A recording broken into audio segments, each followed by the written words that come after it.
at 11 p.m. Please rise for the Pledge of Allegiance and moment of silence.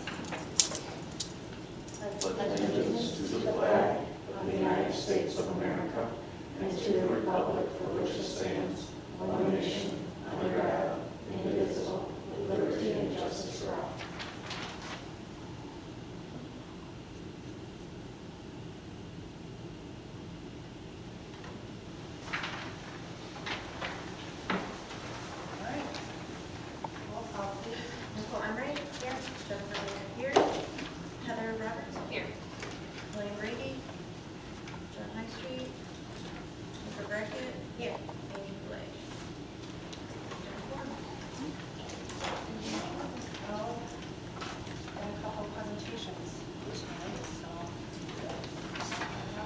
First tonight, we have Kenny from Listen Up. Kenny has been, last few years, has been out here presenting to us and spent a couple days with us. And always, as always, appreciate the communication, appreciate you making it out here tonight and coming out to present to the group. So I'll turn it over to you. Yeah, thank you, Al. Again, I'm Kenny Rapoon. I'm a manager of Lewis and Off. And like I said, I've been coming down. It's been many years of coming down here. This is always one of my favorite schools to come down and audit. Love to work with Dorothy's team, working with Al. It is a very good time in a professional way. For the board, I handed out, all I handed out today was the presentation, the slideshows. I believe Dorothy's had given you the audit reports and everything previously. Read through those as you feel needed. I will not go word for word through that. That would take maybe a couple 2 minutes more than we have tonight. So if we flip open the presentation, that first slide, the auditor's opinion. So these first two slides that we'll look at and discuss, really if there's anything to take away from tonight, it's these two slides. These are really the meat and potatoes of this entree. District received a clean, unmodified opinion, which is the highest level of assurance the district can receive.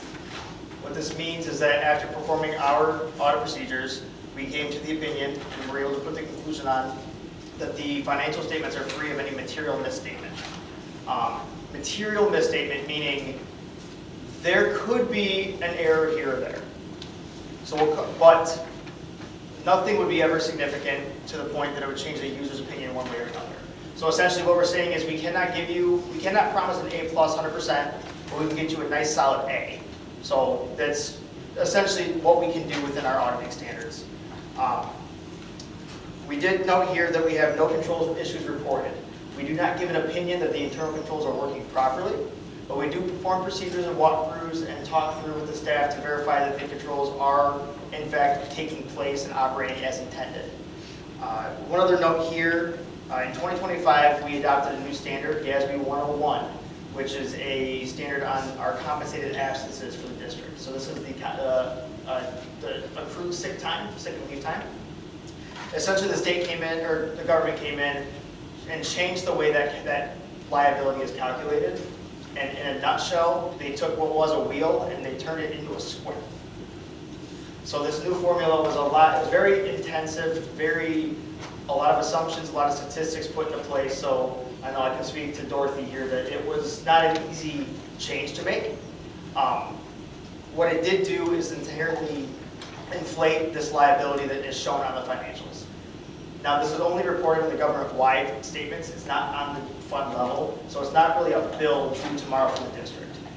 In theory, it's something that would be paid out over time as those staff leave or retire, and likely not at the amount that is calculated in that number.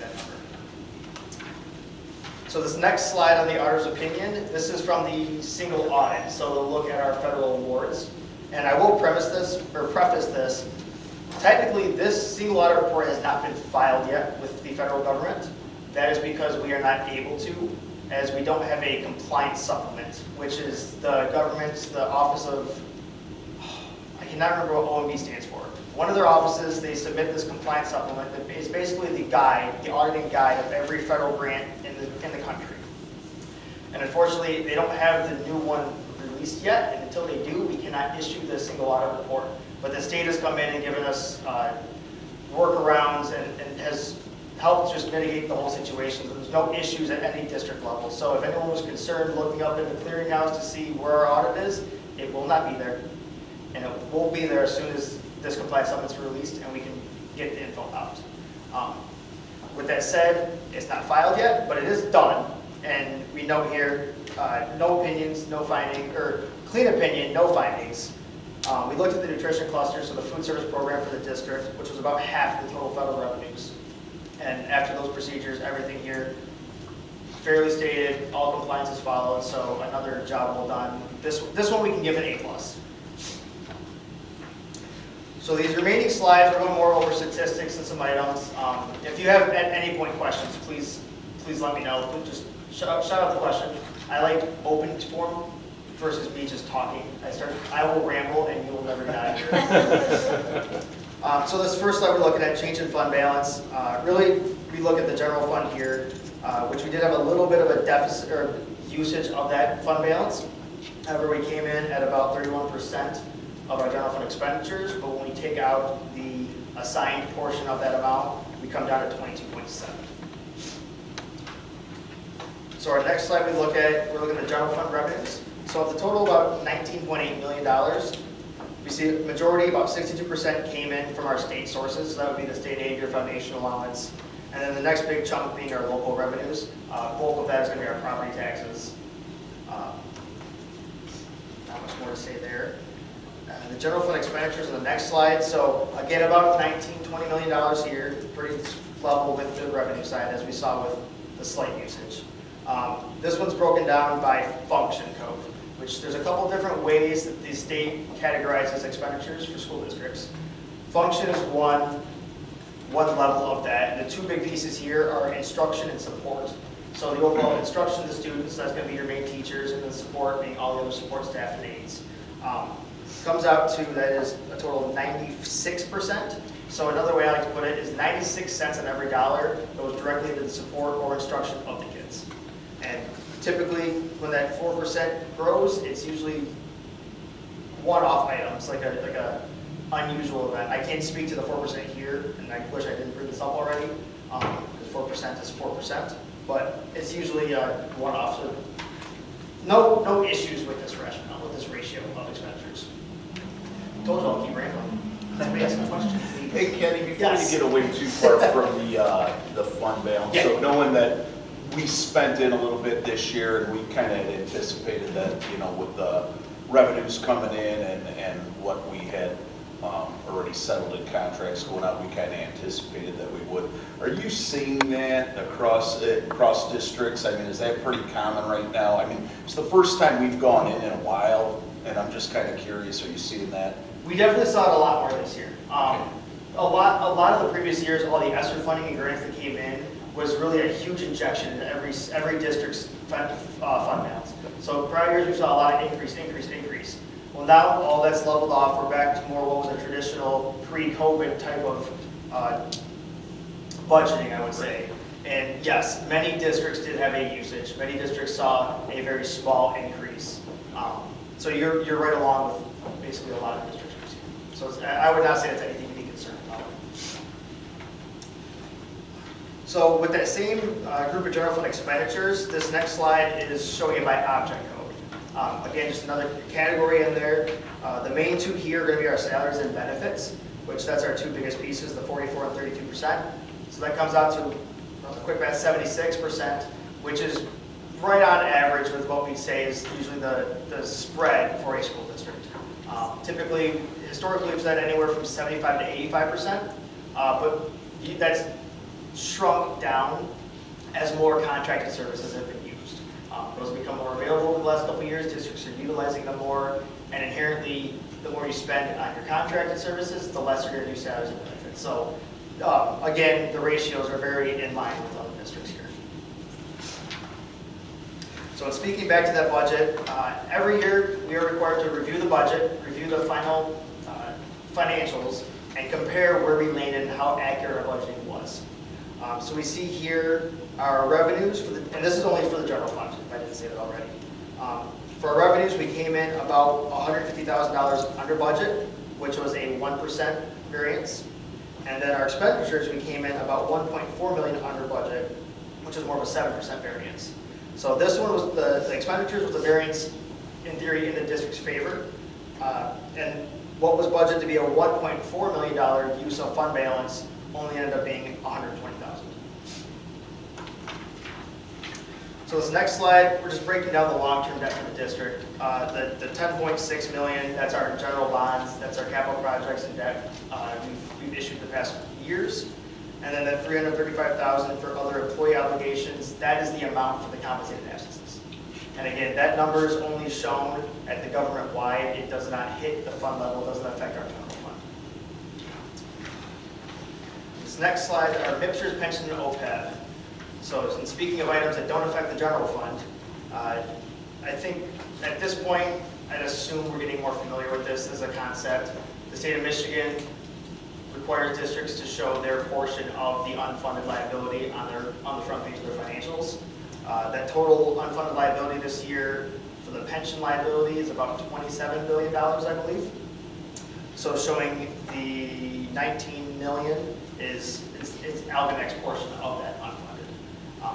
And then the OPEB, so the other post-employment benefits, that is actually flipped into an asset or properly funded of about $4 billion this year, so that's gone in the other direction.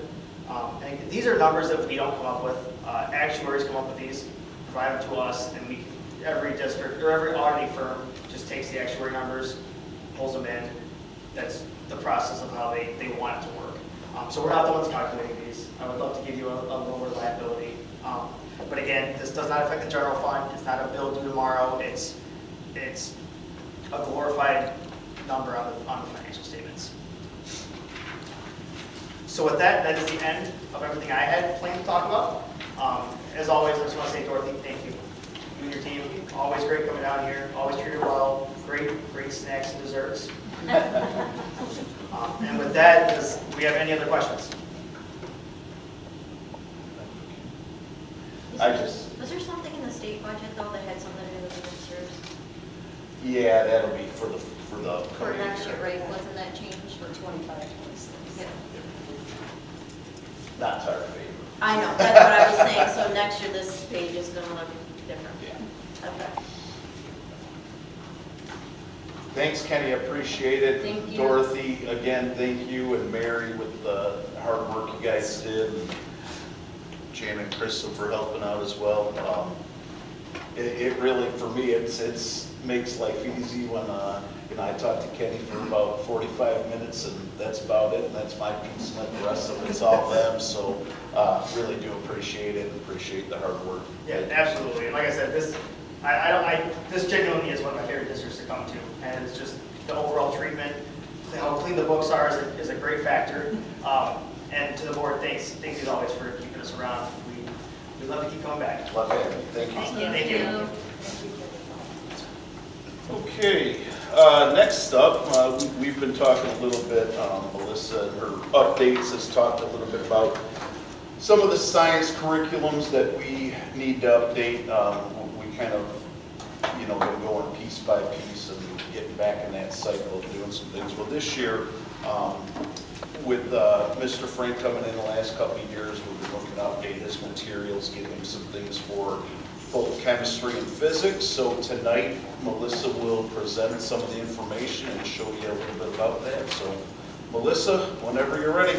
Okay, so to kind of take you back a little bit, Mr. Frank came in, and at the time, Mr. Sims had been here for quite a long time, teaching our chemistry and physics, and he had created his whole thing from scratch. So when he left, there wasn't anything here for Mr. Frank. So the board approved us to get him some materials in. We went with the recommendation of our science consultant, and we piloted the Open Syed that she recommended and put him through some training. So through that process of doing all of that and going through the Open Syed, we monitored, we collected the data, but most importantly, we talked to our families, including our kids.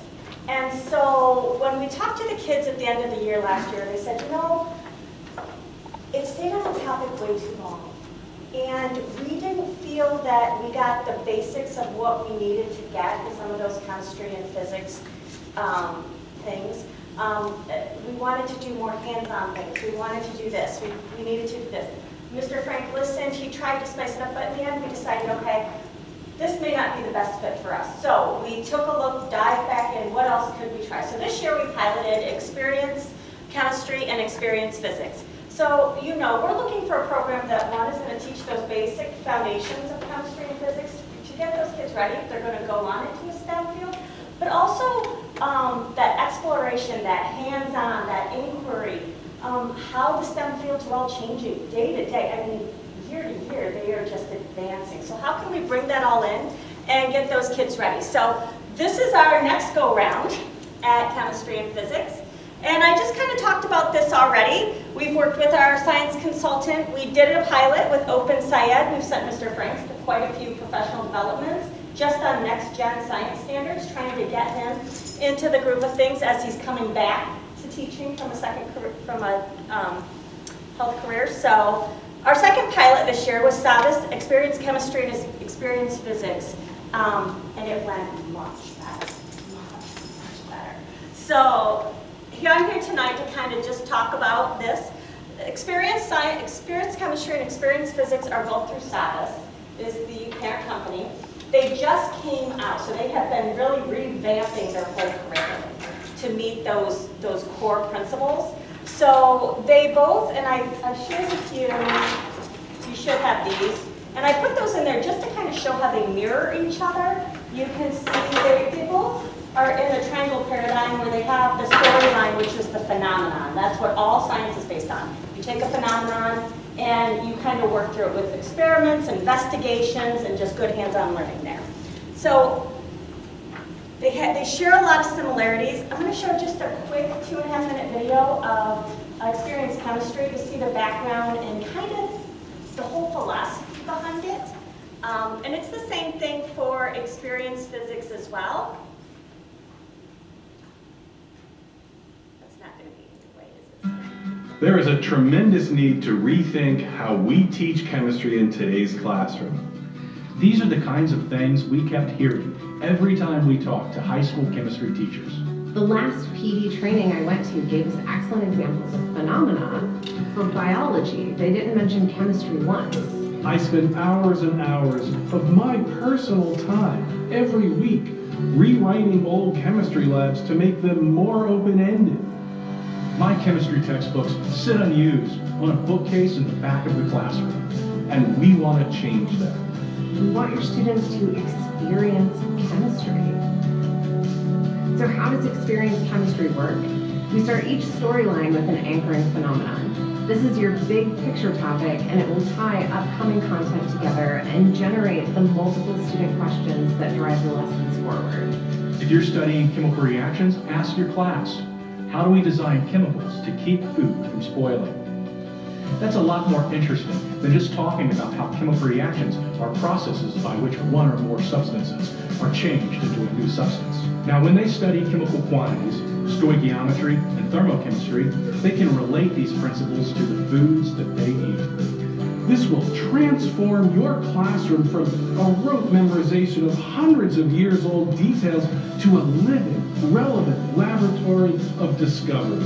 But how do your students answer these questions? That's the heart of the program, the experiences. Experience chemistry consists of a series of hands-on and digital student experiences where students do the chemistry and not just learn about it. Take our labs. We partnered with Flynn Scientific, the leading chemical supplier to science educators across the country. Every learning experience includes a Flynn lab, but not just one. They developed 4 versions of every single lab, so you don't have to modify them yourself. Each lab has an open end, a guideline, a shortened and advanced version. Think about how much time that will save you. Other ways that students experience chemistry through our partnership with Flynn Scientific are videos and virtual reality simulations. We are really excited to work with them, and you will be too. Of course, labs aren't the only student experience in our program. We have problem-based learning projects, authentic readings, engineering tasks, virtual labs, and more to make sure every student has an authentic learning experience in your classroom. Experience Chemistry is a brand new program designed to excite your students as they investigate real-world chemistry and do the full range of the practices of science. It is not just an old book with a new cover. It's the science of doing.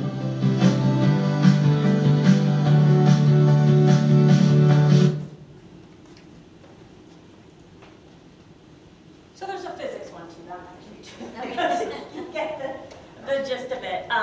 They all have similar things. The one thing that's been really nice in this program, especially in the physics portion, they have built-in math support for kids that actually is like math tutoring for that specific math that they're using in that physics lab or application, which is really nice because they may not have gotten that far in their math classes yet. They may not understand, so it's like that hands-on tutoring that goes with exactly what they're doing. I haven't seen that in other science programs like that, so that was a nice feature.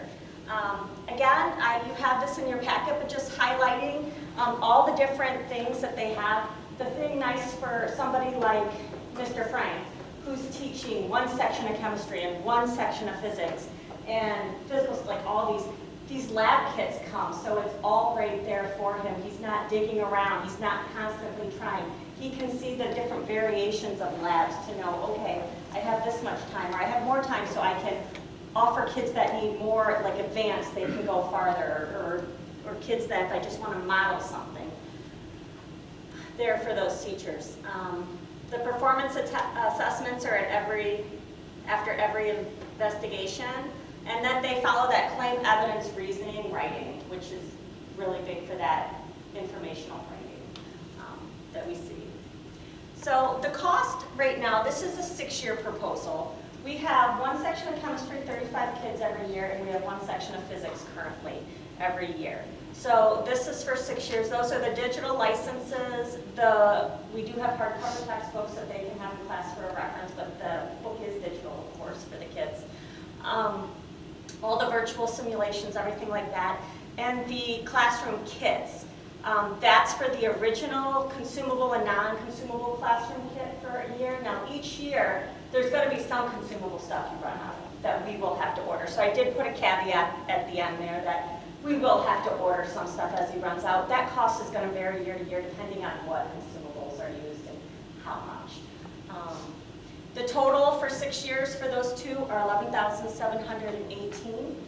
They will work with us. We can pay it all up front, or we can bill it yearly to them too. So we can work out some things, Dorothy and I, when that comes. Today, this is just brought to you for informational overview tonight.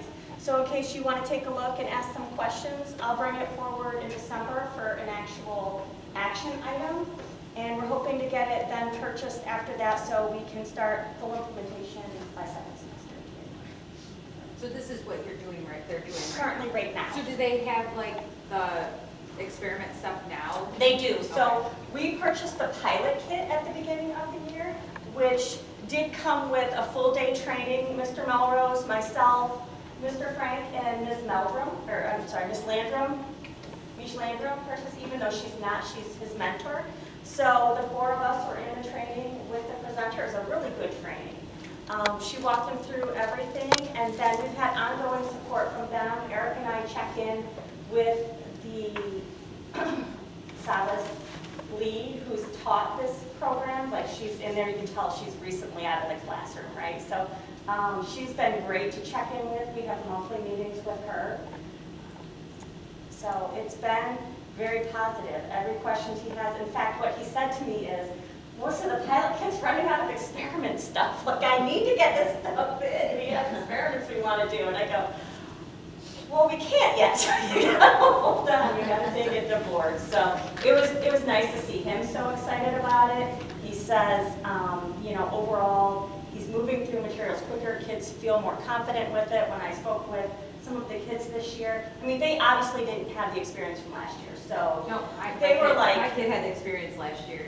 She It was terrible. didn't understand it. She was like, I don't even know what we did.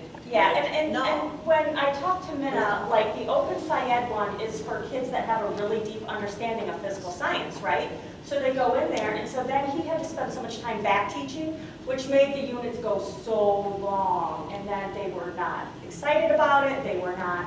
So it wasn't the right fit for us after talking to the kids. It definitely wasn't the right fit.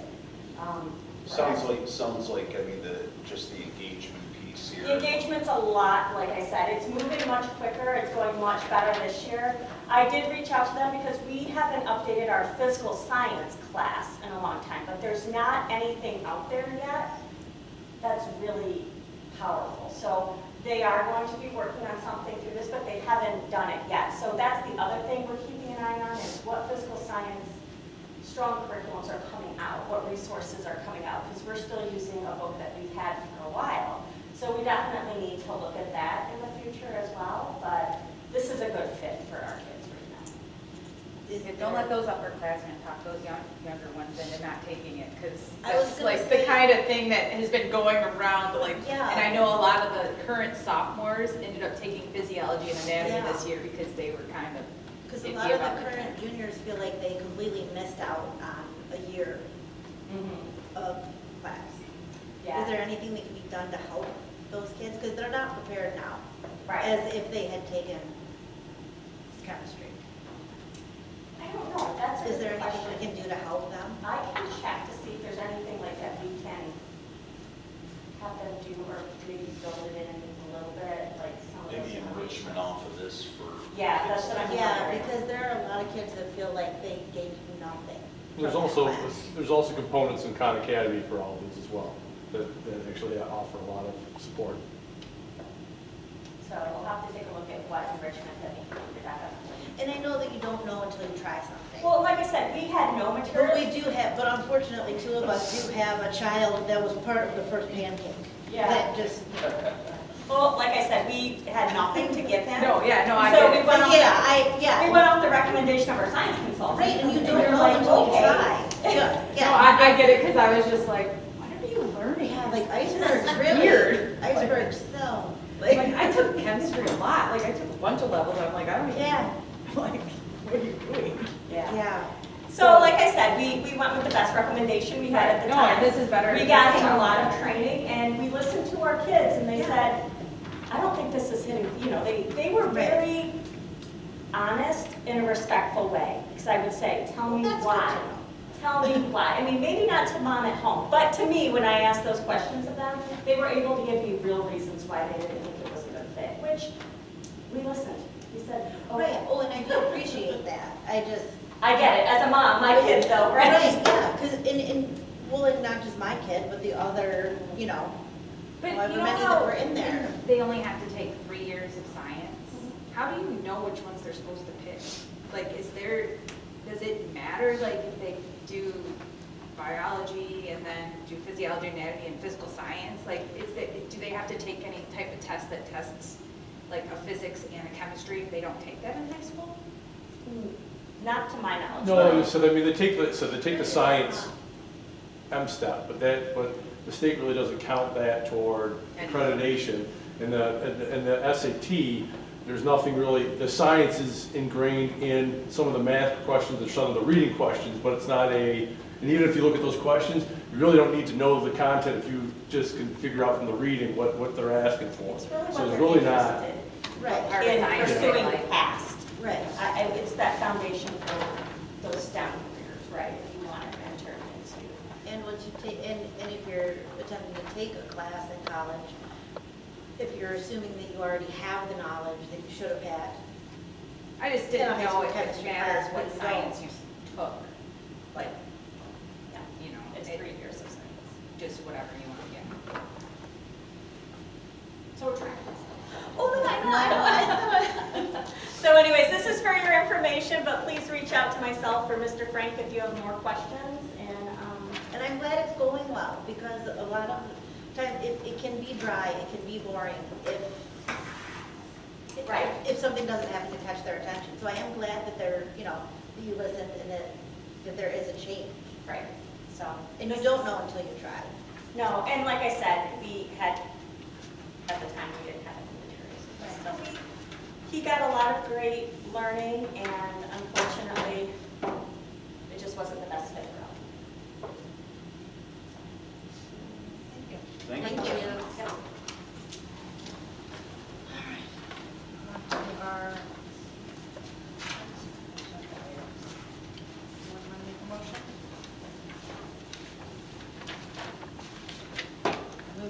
Education approves all consent agenda items, including agenda, minutes, personnel items, treasurer's report, and bills as listed, items A through C. Support. Support. All in favor, say aye. Aye. Any opposed?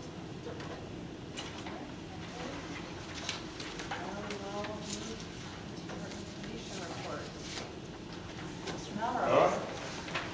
It's okay over here, I guess, and we decide on, but this is the place to stand. First of all, was finally decided, or they finally voted, the athletic directors and the principals at the MAC that we applied, they've accepted us, so we're officially in the MAC as of next year. Mitch has already gone to their first meeting. They're already starting to kind of slot us into different sports of where we're going to fall. And again, the reason we did this is A, transportation is going to be a lot easier for parents and students going forward, and B, also just competitiveness. The MAC's big enough that they can slide you around for all the sports to kind of make us more competitive across the board, which is going to be a good thing. So that's a good thing going forward. November 4th, we had another successful NHS blood drive. November 8th, Henry's Club sponsored a 5K fun walk and run for the art program, and my understanding is they raised $4,000 for it, so that was really nice. November 13th, we had our middle school Muskrat Levels trip to the rink. Kids enjoyed that. And then on Friday, Care Bag finished their fall drive just for needs for kids. And Mr. Vaggy's class won with the most things brought in, so they get donuts and cider tomorrow. When we come back from break here, December 1st, our Performing Arts 2 concert, it will be at Algonac, and that'll be at 7 p.m. again on December 1st. And then our Performing Arts 1 group will have their Pirates Christmas. That'll be on December 12th, 7 p.m. at Algonac. And then December 18th will be our holiday band concert in the main gym. This is the stage. You should have a group of notes in front of you. Pushed through the first part of the day, came in after not feeling so good Friday, not feeling so good all weekend. Came in this morning and called about noon and said I'm cashing in, I can't be here. So I just, she sent her stuff along to Jay and I told her I would pass it along to you, and hopefully she goes home, got home and got some sleep. She was sounding pretty rough this morning, so.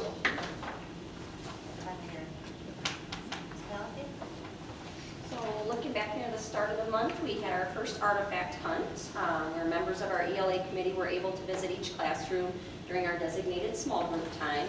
We were working to identify celebrations and gather data to kind of guide our next step in our building literacy journey. The committee members shared the data and the celebrations with our staff, along with a survey to kind of get some insight on some of our wonderings that we noticed as we were going through. But in every room, there was something meaningful and positive to notice. Staff really enjoyed having that opportunity to take ideas from their colleagues as well as things that they could use in their home. We also had the Chick-fil-A leaders come back again, and they stopped in to read with our students and shared books with them. So thank you to Mrs. Wood and Mr. Thomas for organizing that. Way back at the end of October, we had our costume parade, which was a huge success. We were able to go outside and parade around the whole entire elementary campus. Mr. Kavinsky and the marching band did a great job escorting us around, and our school resource officer, Pelletier, along with the Clay Township Police, were extremely helpful as well. Middle of the month, our students had the opportunity to try some pumpkin squares during Discovery Kitchen. They really, really enjoyed them, and they're hoping to see them come back as a menu item. One of our first grade appearants, Mr. Wilson, he is a member of, I believe it's the Warren Astronomical Society. He has a big interest in astronomy. So he just recently came in and shared his knowledge in a great presentation with all of our first grade students as kind of a culmination to their knowledge unit that was based on astronomy in the Amplified. In our early childhood programs, we had some exciting things go on too. Mrs. Brody and Mrs. Osborne hosted a family engagement night with our GSRP families, and that was focused on the importance and development of our fine motor skills. And then Mrs. Hughes also welcomed families in for a resource day that was centered around gross and fine motor skills and the connection to sensory. So coming up in the next couple of weeks here, we have a couple of PTO events, including Cookies with Santa and the Santa Shop, and probably lots more fun coming those coming weeks as we get into the holidays. So that's it. Thank you. teachers are just finishing up our parent-teacher conferences and now starting to prepare for the busy month of December. Tomorrow we have a very busy day for all with Thanksgiving celebrations in the classrooms. We have adopted one of our school families this year for Christmas. Everyone seems to be very excited to help out a local family in need. And we also have made a space for a food pantry for our families for the time being. We have had great participation with that.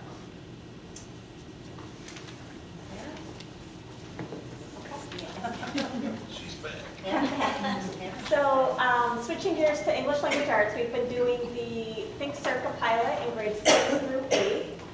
We met twice in the last month. This month to really review.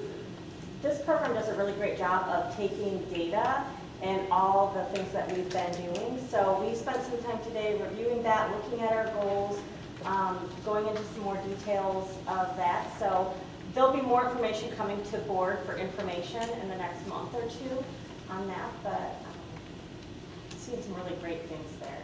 So countywide AI leadership team, I attended that this past month as well. The county really is focused to continue on supporting districts in building capacity, ensuring safe use, and identifying high impact instructional applications with AI and what that might look like here. So I just wanted to let you know that that is on the county forefront. There's a leadership team on that.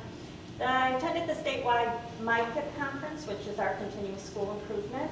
Last week, lots of great strategies there, sessions to support our work, our strategic planning, and then even got an update on some of the Title I documentations and things like that that we need to be doing. So overall, a really great day. We already talked about chemistry and physics. Elementary literacy and math interventions. Currently, all K-5 classrooms have access to Boost Reading through Amplify. They're all hooked up, their kids are in. So we're looking at that and how that's being utilized in each of those classrooms. And grades 5 and 6 have officially begun their Success Maker math intervention as well. K4, if you remember, they're doing a fluency block every day for math fluency intervention. 5th and 6th, they're going a little bit deeper during their 30-minute intervention time for some actual math support. We're using Success Maker, and then the teachers are pulling some small groups too. So some great things, hope great things to come out of that with some focus. And we just received word that the district received their 27H mentoring grant funding in the amount of $50,000. 50,500. Sorry, I had to walk myself back there for a minute to support our teacher mentoring program with our veteran teachers and our new incoming teachers. So really excited about that.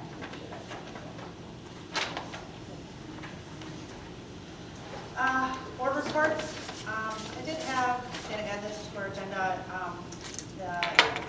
you all got something in the word of directors that they are taking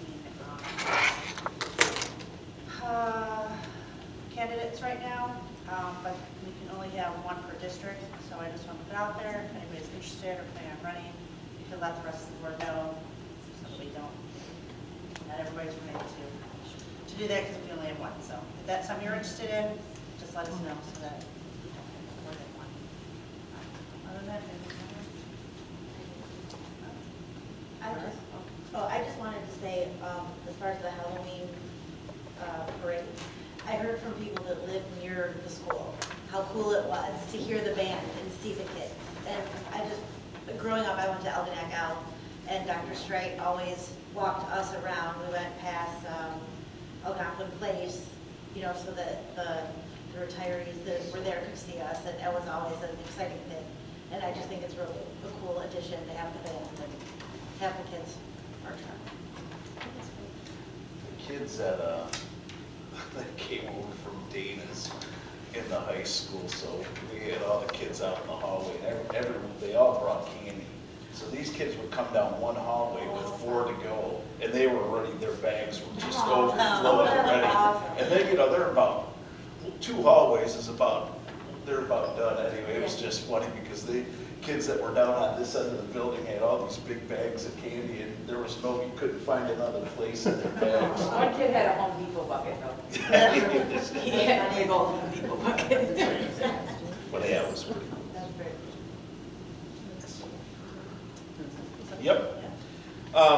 Just a few things for you this evening, and most of these you've kind of been kept up to date all along. Ryan had mentioned the MAC approval. I will put something out to the community from the district, kind of explaining that we've officially been Do accepted. you want to explain how middle school works? It's different. Yes, it is. Actually, with us right now, yeah, middle school, we will still be competing, almost kind of like in what was the old scale, so somewhat. East China, Marysville, Port Huron schools. So a lot more of that, like we kind of always had competed before. So it is a separate league, and we do that a lot because one, there's a lot of 7th, 8th, and 9th grade schools still down in Macomb, so that's one of the reasons, but also just the proximity playing East China schools and Marysville. I mean, everybody's pretty close by, so that'll be pretty cool, I think, for us too. Now, will it still be 4 seasons, or will it be 3? Yeah, are you talking For middle school with those two? No, it'll be, they do, I believe they do what we're currently doing right now. Yeah, where they do this split with the first winter, second winter. Yeah. Yeah. I think that's exactly what they got going. So. I think it might be, I think their basketball, girls and boys were opposite of ours.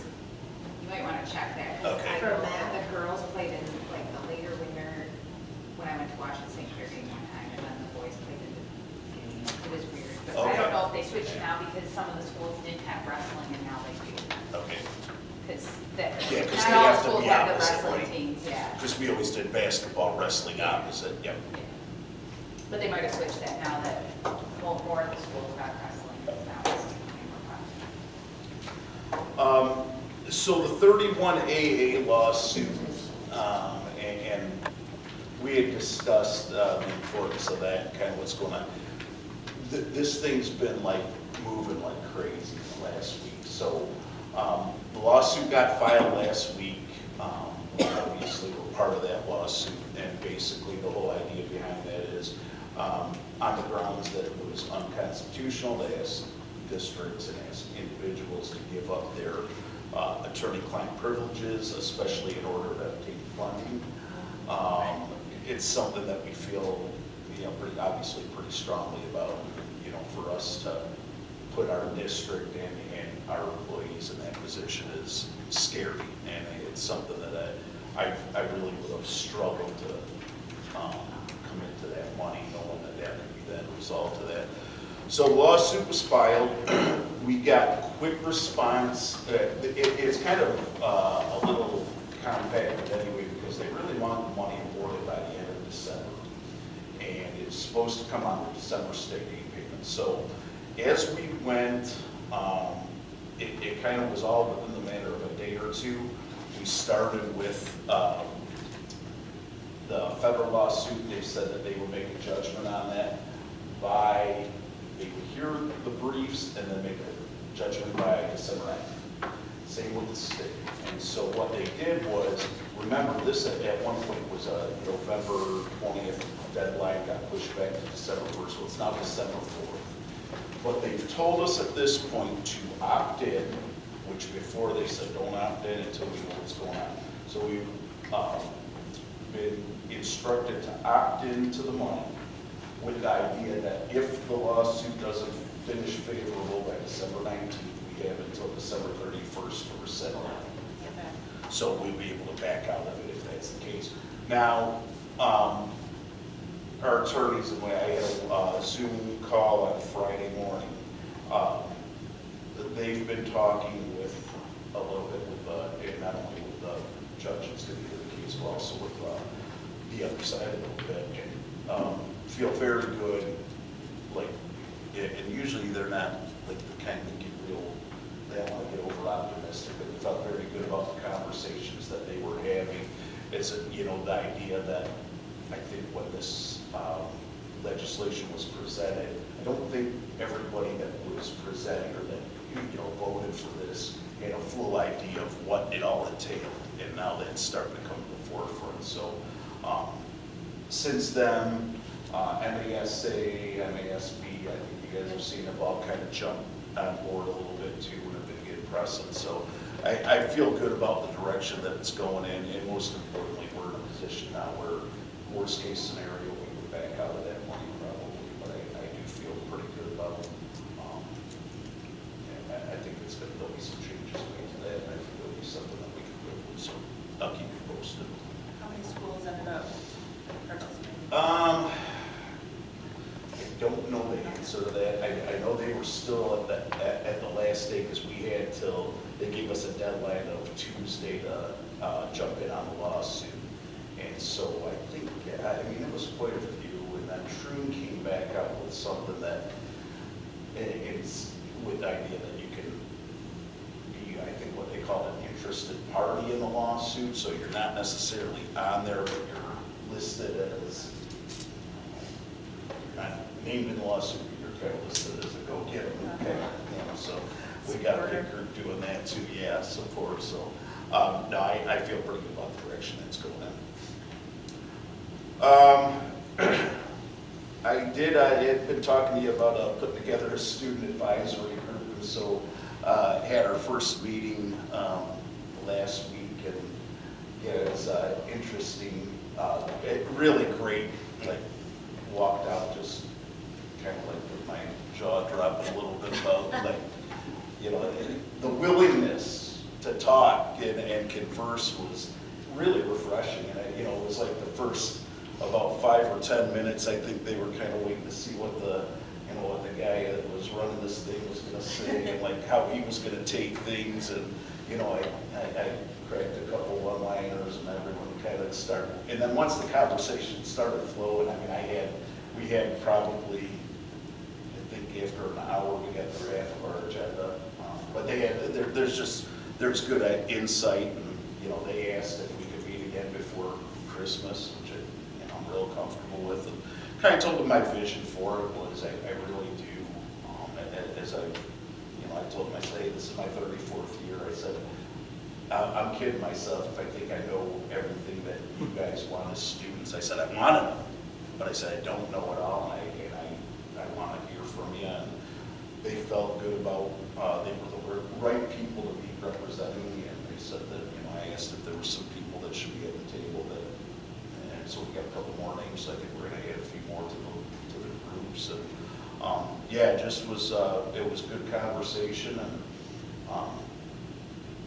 what the gist of the first meeting, and I'll share this with you, we talked about will be kind of confidential with some of the stuff that we talked about in there, just so they can feel comfortable with that. But most of our kids feel real good about and safe about coming here every day, and that made me feel good, because they, it almost got personal when we started having those conversations. And I had a couple in there that were interesting, came from bigger districts, and they said never once have they walked in here and worried about some of the things that you see on TV, and felt real good about the adults in the building that they could go to if they needed to. So it was just good feedback, and they also, I asked the question, okay, where are we screwing up, where are we missing the mark? And they had some good things to share with that too. So I'll work on fixing those. So. You got a good mix of kids? Yeah, I think so. Yeah, I was going to say, Yeah, what were the so. grades? Yeah, we do, and I did try to. So I brought in a couple seniors, and I only did that because I kind of felt like they were in this nostalgia otherwise, and I kind of want and they speak with a little bit of the experience. But yeah, I went all the way down to 9th grade with it, 9th, 10th, a couple from each grade level, and Different goals and aspirations yeah, too? yeah, Did all the School day, or was it? We did it. We did it 5th hour, and what I was trying to work around. A couple of them had tech, and so I had the afternoon was going to work best, and we were going to do it on a seminar thing, but it just worked out better where we had an hour, and they seemed to think 5th hour was an hour that they could get past, I guess, or at least not fall too far behind. So we had one. So anyway, we're going to do one more time before Christmas, and then we'll, I told them we could meet monthly, we could meet if we don't need to meet that much, or if we need to meet on something, maybe something comes up, and you guys think that it's something that we need to talk about as a group, we'll do that. So fun. Can you invite them here like at the end of the school year? and thank them for- What's that? Can you invite them here at the end of the school year so we can thank them for that? Yeah, absolutely. their input? Yeah, Um, for sure. And do you plan on getting a new group every year? I think so. Different, I would think, I think I'd always, I was thinking about that too, maybe or at least. recycle a couple members just so they kind of, keep the flow of it going, but yeah, bring in some different people. I think that would be good too, hear some different voices. Okay. Good news with the teen health clinic. So I've been in pretty steady contact with Mike Bernowski. We will be, the goal is to be up and running for the next quarter, which starts in January. The nice part is that the equipment and the tables and everything that but that was purchased with that grant through the health department, they said we're going to leave there. And so really it's kind of almost turnkey for somebody coming in right now. Mike had a few things what they like to do their technology and have, whatever they're using over at Community First, but at the same point, it's pretty good to go. They had already hired a nurse practitioner. They are still in negotiations with counseling social worker person, so but he felt pretty confident that that was going to get done too. And so yeah, I'm excited about being able to provide that service for our kids again. And Is there much of a cost to us, or are they? It's great. Yeah, it's pretty good. Mike had said before we were ever given that grant the first time around, Mike said that Community First had been looking to kind of get involved in school-based kind of stuff anyway, and he just always thought it would serve the community pretty well. And then when we got that other grant, they kind of backed off of it a little bit. But then when they heard about the trouble that they were having, jump back in, and so that should be good. And then very last, I don't know if you're looking, been keeping up with the papers at all. Last week they did pass the new state standards for sex education, and so when we look at our curriculum going forward and how that'll affect it, they are standards that were passed and adopted. They're not requirements. They're not. Basically, they are suggestions and how you want to handle, or if you want to handle. We've always had the opt-out policy, but also in Algonac, we've always done it. When we see these new standards, we know that it's going to be controversial, no matter what happens. It's just the world we live in right now. And so our very first step is going to be meeting with our sex ed advisory board. Ryan plans on getting that group together, I think in January here, and starting to talk about just some of those types of things. We've been in we've talked with health instructors here just to kind of make sure, hey, we don't know what we're going to do yet. We need to talk about all these things and how we want to roll that out. If we want to make changes to the curriculum, and obviously as you as a board, when we make changes to curriculum and things like that, that's something that your input will come in on. And so we got a long way to go with it. So if you get, I guess my message to you is if people are approaching you, because I'm getting approached on it with emails and phone calls, and if people approach you, I think it's just simply letting them know that these are standards that have been adopted. They are not rules. They are not requirements. And we've got a lot of steps to go through before we adopt anything. So. Who on the board here is on that? Okay. Anyway, that's about, I think that's all I have. When would those new standards start, like next school year, 2026 probably? Yeah, I would assume it's kind of, they're just, I guess you could probably, if you technically want to, probably could implement them immediately, but, for us, if we were going to make any adoptions or changes, I think we could look at them. Okay.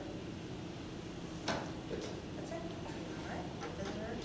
Yes. Anyone visitor? Mr. Johnson? Yes. Welcome. evening, everyone. I first of all want to apologize for misinterpreting the agenda. I seen the Michigan Board of Directors on there, so I interpreted that. I had a window on there since one of my employees that I worked with for the last 25 years, Kenny Boone, I've been an employee as a director at Wilson now for the last 25 years. So I just found out about it, both of us here today, and I said, well, he's on the agenda, I should be as well. But since I'm not, thank you for the time that I have today. I just want to introduce myself. My name is James Johnson, and I must be honest, when she asked if any of you want to run for the position, please let me know. I'm the current chair of the board of directors and the immediate past president. And I was like, please, no, please say no. Please stay quiet, everyone. And I just really want to introduce myself. I'm the immediate past president of the Michigan Association of School Boards, and it was my goal to meet each district that I represented. If I couldn't go to each district, I would at least go to the CASPAs. And St. Clair County is one of my favorite places. I go out fishing, so I fish up along the river. And so I said, well, I heard about Algonac, and I also knew Jennifer. We sat on a couple of committees. So I said, let me come down here and introduce myself, because in January you will see candidates coming out looking to run, and you may see a black and white me. This is what I look like in color. So, and I just wanted to give you a little bit about myself. Like I say, I represent the Genesee, Huron, Salilac, Lapeer, Tuscola, and St. Clair County. I've been at the board of director for 6 years, and with that, I had a lot of experience. There's a lot of things I do on the local level. There's a lot of things I do on the state level. There's a lot of things I do on a national level as well. I've sat on a couple of national committees. Actually, I just got back from a national conference in New England. So we're doing some things there. And I was going to actually talk to you today, one of the things about the 31A, and he covered it well. So I said, well, he got one thing off my list. But one of the things I also want to talk to you about is the MASB has partnered together with the National School Board Association. And they have what's called a NatCon connection. And those of you that were at the annual leadership conference, you kind of heard Matthew Showalter talk about it. And it's a MASB and an NSBA connection that allows you to receive information on what's happening at the national level, and not just from the school board perspective, but also from a legal perspective as well, lawsuits that may be going on. And what you'll receive with that, you're receiving the American School Board Journal. It's a hand-printed copy. You also receive the NetCon Daily, which is emails that provide you updates and changes. Like right now, 31A is a hot topic, so you're receiving a whole lot of information on that. Then there's the Center for Public Education, the CPE magazine, that's also another hard copy. And then there's legal clips, things such as what's going on from a legislative perspective, and how it's going to affect you as a local school board. And with that being said, the thing right now is a pilot program. That's what makes it good about it, but the window is a short window. And hopefully, we had a meeting just last Friday. Hopefully, within the next 2 weeks, you will receive an email for each and every school board member in the state of Michigan to opt in on that. There's a trial, there's a 90-day trial. And with this trial, you'll see if it benefits you as a district. But the good thing about it, if the whole district decides to opt in, everyone will receive the communications, not just the school board members, but also your teachers, your lunch staff, everyone in your whole district superintendent, everyone in the whole district will be able to receive the email and correspondence just to see what's going on from a national level. Because, a lot of things are changing. And so at least you'll be front and center, and you'll also get a perspective of what the NSBA is looking to do. But once again, that's on a national level. And each national school board has representatives from the state that's speaking up for representing the state. And so I just want to share that with you, and if I may, I'm not sure who I should hand this to. Is it Ms. President? I'm not sure. But there's some information in here that you may want to share with the board. On top of there is my cards. So if you have any questions for me, feel free to call. But I just one main thing today, just really want to introduce myself to each and every one of you. Like I said, some of you I see at the conference, we may speak, and 30 minutes later, I said, what was that name again? So I'm apologizing now.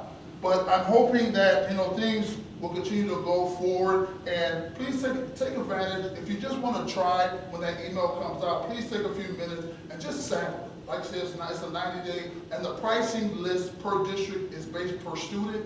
And it has dropped dramatically. It really has, because of the partnership that the Michigan Association of School Boards has with the National School Board Association. So there, and Matt Showalter, I'm not sure how many of you know him, but he's really working to help make that accessible to every single district. And you will, I do believe that you will find a benefit of it. Once again, my name is James Johnson. I come here through Carmen Ainsworth District by way of the Michigan Association of School Board. Thank you for the time, and thank you for listening. Thank And you. also your commitment to public education. Thank you. We'll move on to our action items. First one up is our audit, 24-25 audit. I'll make a motion that the Algonac Board of Education accept the 2024-2025 audit report as presented and submitted by the auditing firm company Lewis & Nunn. Support.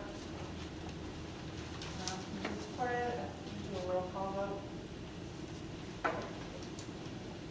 Amber Reckitt. Heather Roberts. Support. Jennifer Baker. Support. Nicole Emery. Yes, support. Leah Brady's not here. John Reese's not here. Motion carries. All right, and we will move on to the room. Board policy update. Anybody like to make a motion? I'll make a motion that the Board of Education approve the updated policies and interim board policy update October 13th, 2025 as presented. Support. Any supported?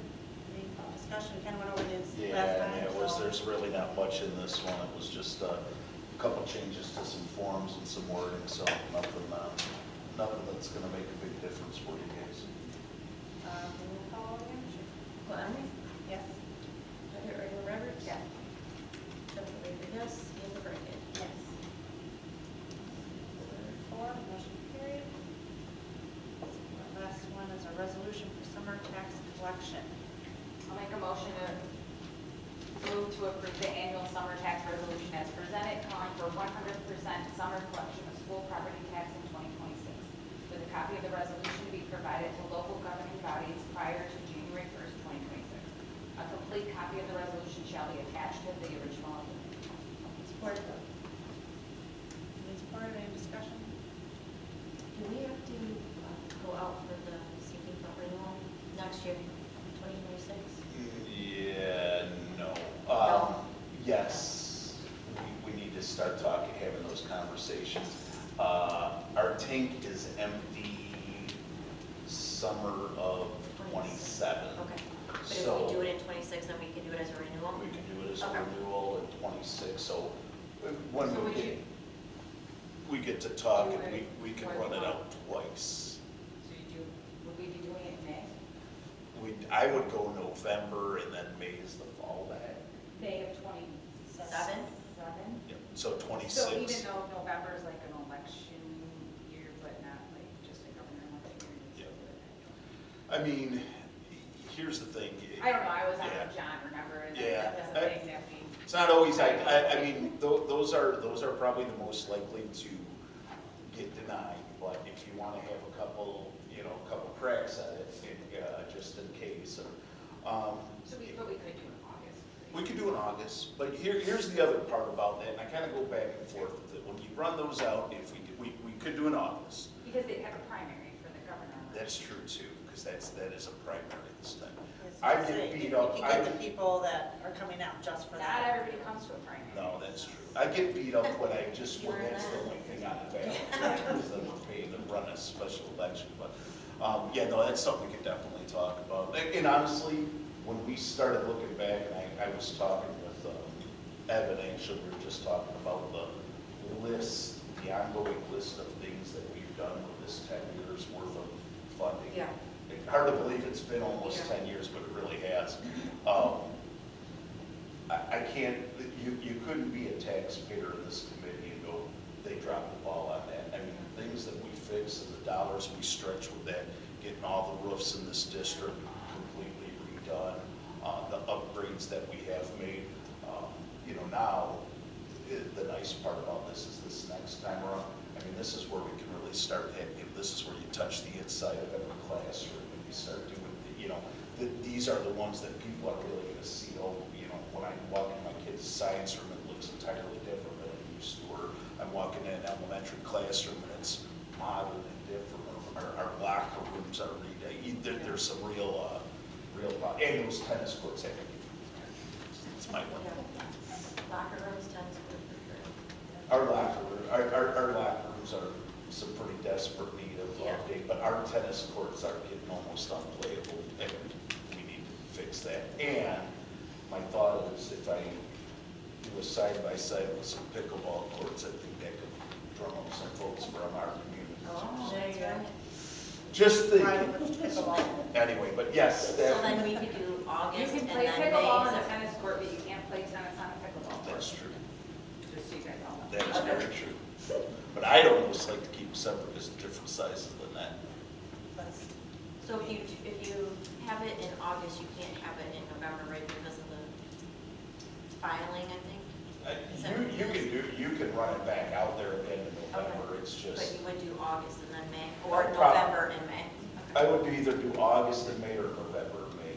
Okay. And in May, I'm hoping, and again, it'll be a renewal for us. Our mill rate now, because in 10 years we haven't touched it, is very low in the county. If you look at our chart compared to every district, we're either the lowest or the second lowest.